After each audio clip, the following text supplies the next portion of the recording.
கோயில்ல போய் வழிபடுகிறது அறிவு கட்டதனம் முட்டாள்தனம் காட்டு மாணித்தனம் ஐயா ஏவா வேலு ஐயா கருணாநிதி சமையல கட்டடிக்கிறாரு. கட்டடிச்சு பாடுறாப்படுறா வைத்தியக்காரா வைத்தியக்காரா. ராமசாமி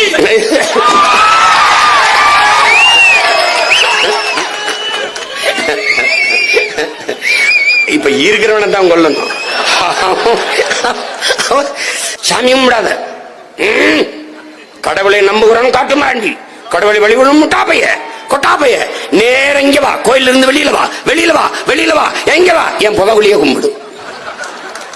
ஏய் சிரிக்காதர, நேர அங்கிருந்து கூட்டிட்டு போய் கருணாநிதி சமாதி, அண்ணா சமாதி, ஐயா ராமசாமி ஐயா சமாதி, ஜெயலலிதா சமாதியில விழுந்து கும்பிடுறான்டா, காவடி தூக்குறான்டா, பால் காவடி எடுக்கிறான்டா, மொட்டை அடிக்கிறான்டா, பைத்தியக்காரப்பல. நீ வாடா இங்க மெரினா கடற்கரைக்கு வாடா. அந்த கோபத்துல சொல்றேன், ஒரு நாள் பேத்து எடுக்கிறேன்னு சொல்லிக்க, ஒரு நாள் ஆதாதான் பேத்து எடுக்கிறேன். டேய் நீ சிரிக்க நம்ப மாட்ட, காணொலி இருக்கு பாருடா. கோயில்ல போய் வழிபடுகிறது அறிவு கட்டதனம் முட்டாள்தனம் காட்டு மாணித்தனம் ஐயா ஏவா வேலு ஐயா கருணாநிதி சமையல கட்டடிக்கிறாரு.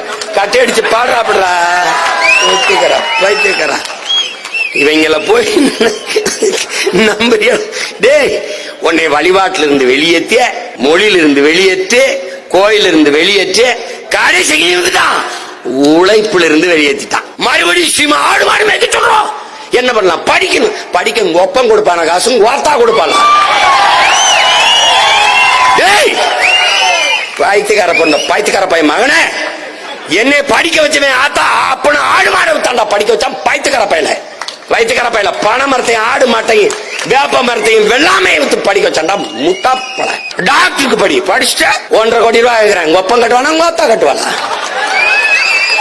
அந்த பணத்தை எங்க ஆத்தா கட்டணும், எங்க அப்பா கட்டணும். அதுக்கு ஆடு மாட வித்தாண்டா கட்டணும், மீன் முடிச்சாங்க கட்டணும், வேளாண்மை பார்த்தா கட்டணும், தேங்காய் வெட்டி வித்து தான் கட்டணும்.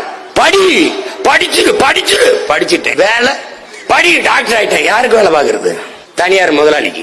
இந்த 3 கோடி ரூபாய் கட்டு படிச்சு வெளியில ஒரு மருத்துவர் சேவையாட செய்வேன்.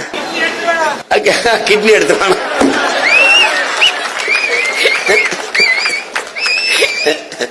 நீ இவங்களை சட்னி ஆக்கிட்டு போவோம். இந்தி படிச்சா வேலை கிடைக்கும். அப்புறம் 1.5 கோடி பேர் இங்க வந்து பிச்சை எடுக்கிறேன்.